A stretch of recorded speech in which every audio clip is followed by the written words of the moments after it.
આ દરમિયાન એક મહત્વના સમાચાર એસટી નિગમના કર્મચારીઓ માટે આનંદના સમાચાર સામે આવ્યા છે। એસટી નિગમના કર્મચારીઓના ભથ્થામાં 2% વધારો કરવા માટેનો નિર્ણય લેવામાં આવ્યો છે। હાલ ચૂકવાતા મોંઘવારી ભથ્થામાં 2% વધારા સાથે 55% ભથ્થું ચૂકવવામાં આવશે। વધારાની સાથે મોંઘવારી ભથ્થાના એરિયર્સની પણ ચૂકવણી કરવામાં આવશે તેવો નિર્ણય લેવામાં આવ્યો છે। કુલ ₹30 કરોડથી વધુનો લાભ એસટી નિગમના કર્મચારીઓને મળશે। રાજ્ય વાહન વ્યવહાર મંત્રી હર્ષ સંઘવીએ એક્સ પર પોસ્ટ કરીને આ માહિતી આપી છે। મોંઘવારી ભથ્થાના એરિયર્સની પણ ચૂકવણી કરવામાં આવશે। 2%નો વધારો મોંઘવારી ભથ્થામાં કરવામાં આવશે। 55% ભથ્થું ચૂકવાશે। મોંઘવારી ભથ્થાના એરિયર્સની પણ ચૂકવણી કરવામાં આવશે। 30 કરોડથી વધુનો લાભ કર્મચારીઓને અપાશે।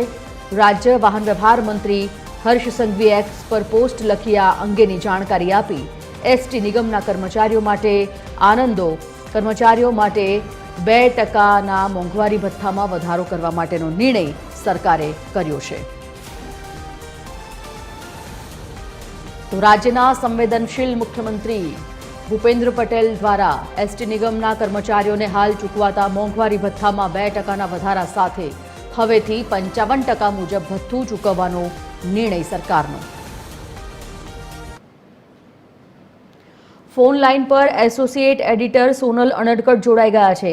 સોનલ, એસટી નિગમના કર્મચારીઓને 2% વધુ મોંઘવારી ભથ્થું ચૂકવવા માટેનો નિર્ણય સરકારનો કઈ રીતે જોઈ શકાય આ નિર્ણયને, અને એસટી નિગમના કર્મચારીઓ માટે આ કેટલા રાહતના સમાચાર?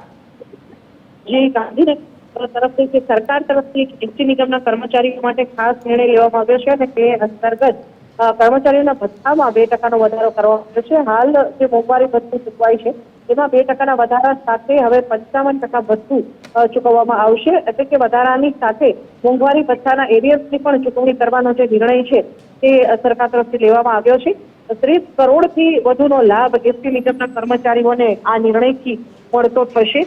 રાજ્યના વાહન વ્યવહાર મંત્રી હર્ષ સંઘવીએ આ સંદર્ભે પોસ્ટ કરી અને એક્સ પર પોસ્ટ કરીને આ માહિતી આપી છે। એસટી નિગમના કર્મચારીઓ માટે આ મહત્વપૂર્ણ જે નિર્ણય છે તે સરકાર તરફથી લેવામાં આવ્યો છે અને આ સંવેદનશીલ નિર્ણય ભૂપેન્દ્ર પટેલની સરકાર તરફથી લેવાયો છે। ટૂંક સમયમાં આ માટેની જે વિગતવાર માહિતી છે તે જાહેર કરવામાં આવશે અને આ હકારાત્મક નિર્ણય થકી 30 કરોડથી વધુનો લાભ સીધો જ એસટી નિગમના કર્મચારીઓને મળતો થશે। જી, જાણકારી બદલ ધન્યવાદ સોનલ।